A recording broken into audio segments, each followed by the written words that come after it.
रियासती मुलाजमीन को योगी सरकार की बड़ी सौगात की खबर सामने आ रही है। डीए में 4% की सरकार ने इजाफा किया है। पेंशनर्स को भी इसका फायदा मिलेगा। तो वहीं होली से पहले ये बड़ा तोहफा दिया गया है। तो एक तरफ लोकसभा चुनाव आ रहे हैं, तो दूसरी तरफ त्योहार का मौसम भी है, होली ऐसे में आने वाली है और उससे पहले ही रियासती मुलाजमीन को योगी सरकार ने बड़ा तोहफा दिया है और डीए में जो सरकारी मुलाजमीन हैं उनके 4% का इजाफा किया गया है। तो पेंशनर्स को भी इससे फायदा मिलेगा।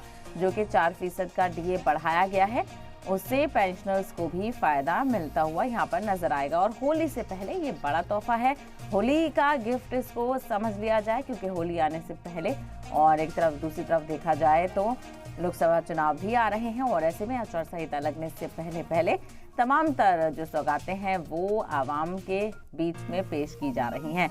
तो रियासती मुलाजमीन को योगी सरकार ने यूपी में बड़ी सौगात दी है।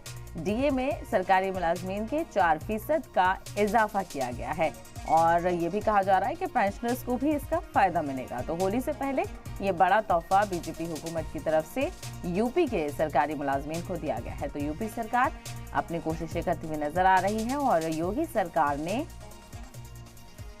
आवाम को बड़ी सौगात दी है और सरकारी मुलाजमीन के लिए, खास करके जो रियासती मुलाजमीन हैं उनके लिए ये किया गया है और उनके डीए में 4% का इजाफा किया गया है। इससे कहीं ना कहीं पेंशनर्स को भी फायदा मिलेगा।